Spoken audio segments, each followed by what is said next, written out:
नहमदुहु व नसल्ली अला रसूलिल करीम अम्मा बाद अऊज़ु बिल्लाहि मिनश शैतानिर रजीम बिस्मिल्लाहिर रहमानिर रहीम इन्ना अंज़लनाहु फ़ी लैलतिल क़द्र। सामीन मोहतरम, आज इंशाअल्लाह अज़ीज़ हम लैलतुल क़द्र की बात करेंगे कि लैलतुल क़द्र किसे कहते हैं, इसकी अहमियत और अफादियत क्या है। तो लैलतुल क़द्र और कुरान पाक का आपस में बहुत ही गहरा ताल्लुक़ है। सबसे पहले इसकी अहमियत जानते हैं कि अल्लाह करीम फरमाते हैं इन्ना अंज़लनाहु फ़ी लैलतिल क़द्र, कि हमने कुरान पाक को लैलतुल क़द्र में नाज़िल किया। और आप जानते हैं कि लैलतुल क़द्र जो है वो माह रमज़ान में आती है।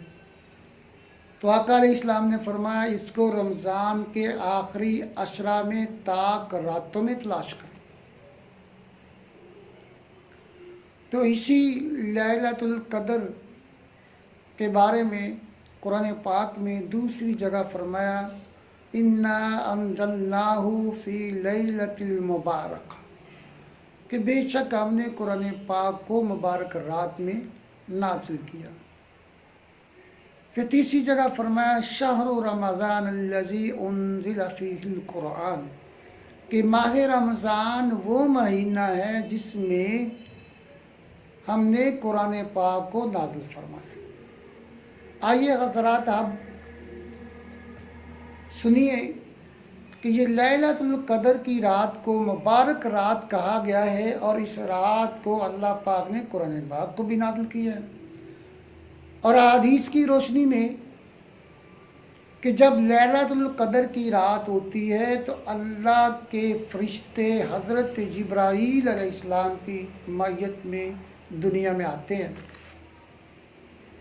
तो हज़रत जिब्राईल अलैहिस्सलाम के साथ जो दुनिया में फरिश्ते आने उनकी तादाद ही बहुत ज़्यादा है।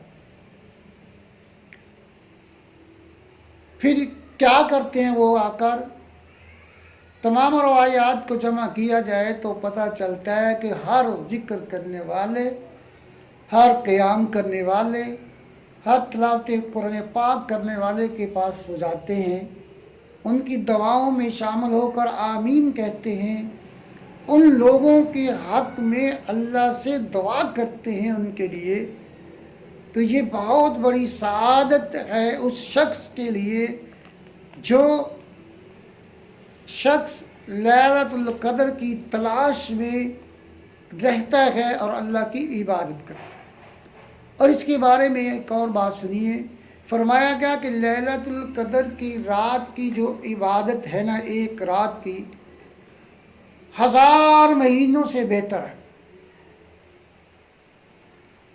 अगर 1000 महीनों को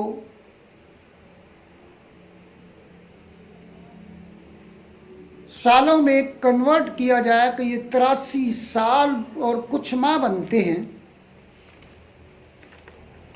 83 साल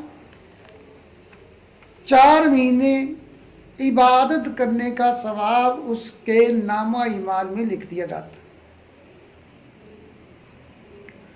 पहली उम्मतों के लोगों की उम्रें बहुत बड़ी होती थी। तो अब आप अंदाज़ा कीजिए कि आज जो औसतन उम्र है हमारे जो यहाँ चल रही है वो क्या है।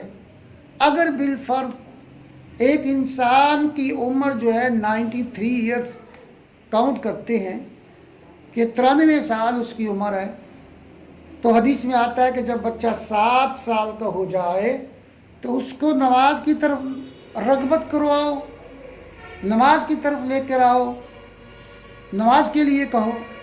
अब आप अंदाज़ा करें 93 ईयर्स उसके बनते हैं, तो 10 साल की उसकी उम्र अगर निकाल दी जाए तो बाकी पूरी ज़िंदगी वो जनाब इबादत अल्लाह की करता रहे, एक लम्हा भी ज़ाया ना करे, तो फिर ये उसकी उम्र बनती है 83 ईयर्स। तो आप अंदाज़ा कीजिए हमारी तो उम्र ही इतनी नहीं है। تو ایک رات کی عبادت کرنے کا اتنا بڑا اجر و ثواب ملتا ہے۔ اور حدیث پاک میں یہ الفاظ بھی ملتے ہیں کہ جو شخص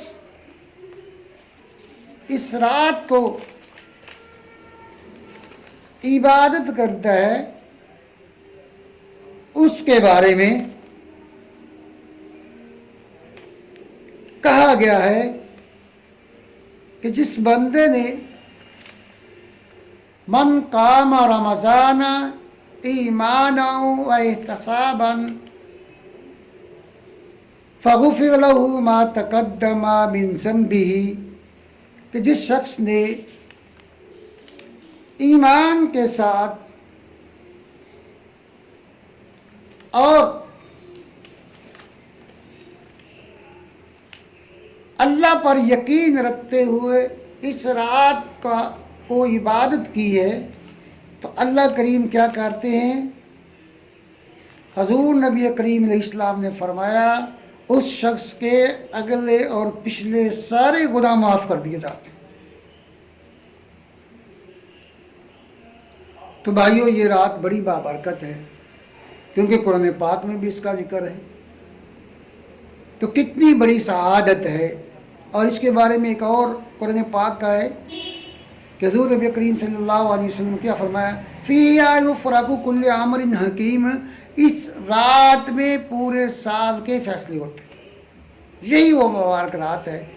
تو بھائیو جب اللہ کریم فیصلے کرنے والے ہیں تو ہمیں کیا چاہیے کہ اللہ تبارک و تعالیٰ سے اپنے بارے میں اب جو فیصلے ہونے ہیں ان کو مزید اچھا بنانے کے لیے اللہ کی عبادت کرتے ہوئے، اللہ پر یقین رکھتے ہوئے، اس کو وحدہ لا شریک مانتے ہوئے، روز جزا اور سزا کا مالک مانتے ہوئے بھائیو ان سے التجائیں کریں، ان سے دعائیں کریں، اپنے لیے بہتری کے احکام کے لیے، اپنی بہتری کے لیے ضرور دعائیں کرے، التجائیں کرے رب العالمین کے حضور۔ تو یہ رات کو جو سارا سال جو ہے نا ایک رات آتی ہے، وہ بھی رمضان مبارک میں، جس کو لیلۃ القدر کی رات کہا گیا ہے۔ بھائیو یہ رات اتنی اہمیت کی حامل ہے کہ ہم پوری زندگی بھی لگے رہیں تو اس کہ ایک روزے کے ثواب کو بھی نہیں پہنچ سکتے۔